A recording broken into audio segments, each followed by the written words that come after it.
एक क्वेश्चन है कि एथिल अल्कोहल व जल के मिश्रण में भार अनुसार 54% जल है।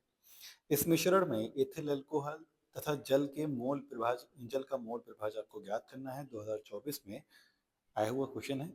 देखिए, हमसे कह रहा है कि सबसे पहले कह रहा है कि एथिल अल्कोहल का फॉर्मूला C2H5OH और जल यानी कि H2O दे रखा है। हमसे कह रहा है कि H2O का जो मतलब जो टोटल एक विलेन इन्होंने बनाया है, विलेन का द्रव्यमान है,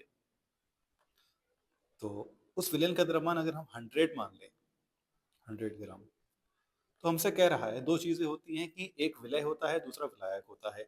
अब हमसे कह रहा है कि 100 ग्राम जो विलेन है उसमें विलय और विलायक की मात्रा नहीं दे रखी, लेकिन यहाँ पे हमसे 54% जल दे रखा है। हम जानते हैं जो जल होगा वो क्या होगा, एक विलायक होगा, यानी कि 54% हमें क्या दे रखा है, 54% का मतलब 54 ग्राम जल का भार हमें दे रखा है।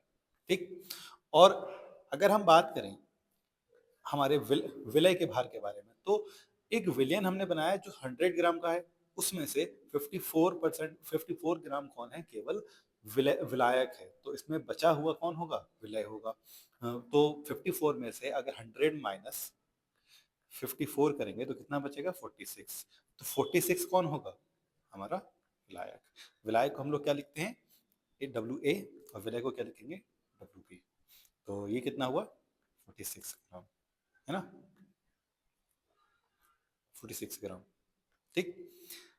अब देखिए हमसे क्या कह रहा है, विलायक भारतीय रखा। अब हम अगर इसके मोलों की संख्या निकालें, हमें n निकालना है, तो इसका पहले अणु भार निकालना पड़ेगा। Ma C2H5 का हमें अगर भार निकालना पड़ेगा, तो भार कितना आएगा C2H5 का। कार्बन का परमाणु भार कितना होता है, 12।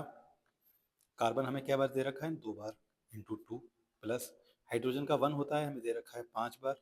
ऑक्सीजन का हमारा पास कितना होता है, 16, और हमें ऑक्सीजन एक बार दे रखा है, इंटू 1। हाइड्रोजन का कितना होता है, एक होता है, एक ही बार दे रखा है। तो इसको अगर सबको ऐड करोगे तो 12 दूनी 24, 5 एकम 5 और 16, और एक 16 और एक 17, ये टोटल मिला के कितना आएगा, 46। यानी कि Ma कितना आया, 46। जल का तो हम जानते ही हैं Mb कितना होता है, 18। तो हम यहाँ से n निकालिए। अगर हम इसमें मोलों की संख्या निकालें, तो मोलों की संख्या Na इज इक्वल टू होता है WA अपॉन MB। ठीक। ऐसे यहीं पर NB is equal to WB upon MB। WA का मान कितना है हमारे पास, WA का मान दे रखा है 46। WA इज इक्वल टू 46, और MB का मान कितना हमने निकाला, 46, ये भी 46। तो Na हमें निकल कर मिल कितना, मेरा 46, 46 कैंसिल, तो Na कितना बचा, Na बचा हमारे पास एक पोल। ठीक।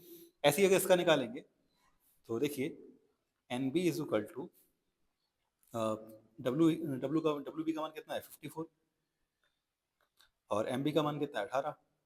18 कम 18, 18 दूनी 36, और 18 तिया 54। तो NB का वैल्यू कितना आ गया, 54। सॉरी, NB का वैल्यू कितना आया, 3। ठीक। यहाँ से हम जानते हैं हमें अब क्या करना है, हमें वैल्यूज निकालनी है मोल प्रभाज की। तो मोल प्रभाज एक, अगर हम ए का मोल प्रभाज निकालेंगे, तो फॉर्मूला होता है मोल प्रभाज A is equal to Na upon Na plus N B, ये हमने फॉर्मूला पढ़ रखा है। और यहाँ होता है मोल प्रभाज is equal to N B upon Na plus N B. ठीक। यहाँ पर जो Na प्लस एन बी है, Na प्लस एन बी है, वो किसके बराबर है, ठीक है, यानी कि विलय और विलायक के मोलों की संख्या हमेशा विलेन के मोलों की संख्या के बराबर होगी। तो यानी कि Na और Nb को हम लोग T भी लिख सकते हैं। यहाँ पर हम लोग Na और Nb के स्थान पर हम लोग क्या लिख सकते हैं, Nt लिख सकते हैं। दोनों जगह पर हम क्या लिख सकते हो, Nt लिख सकते हैं।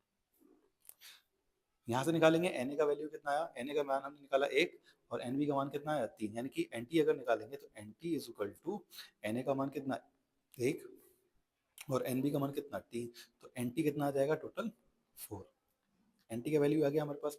अब हम यहाँ से निकालेंगे, हम अपना ये वाले फॉर्मूले की वैल्यू इसमें पुट करेंगे, तो क्या हो जाएगा, मोल प्रभाज निकालना है तो Na का मान कितना है, Na का मान कितना है, एक, 1/4। ठीक, ऐसे ही इसमें कितना निकालोगे, Nb का मान कितना है, 3/4। दोनों को डिवाइड कर दोगे तो क्या होगा, पॉइंट लगा के 0 बढ़ा लोगे, 10 हो जाएगा। 4 दूनी 8, कितना बचा, 2 बचे, 4 पंजे 20, तो कितना आया, ए का मोल प्रभाज कितना आया, 0.25।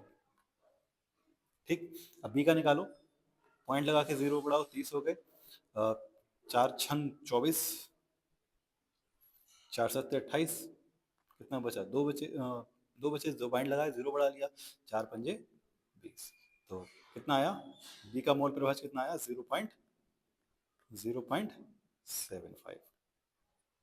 हम जानते हैं कि मोल प्रभाज जो भी आए वो हमेशा मोल, विलय के मोल प्रभाज और विलायक का मोल प्रभाज जब जोड़ा जाएगा तो आंसर हमेशा एक आना चाहिए, यानी कि chi A plus B is equal to 1 होना चाहिए हमेशा, हमेशा ही ये आएगा। तो देखते हैं, तो कितना आया, ए का मोल प्रभाज कितना, 0.25, और बी का कितना है, 0.75 इज इक्वल टू 1। दोनों को ऐड करोगे तो 1 हो जाएगा, तो 1 is equal to 1। This is the final answer. इस तरीके से हम अपने क्वेश्चन को सॉल्व कर सकते हैं।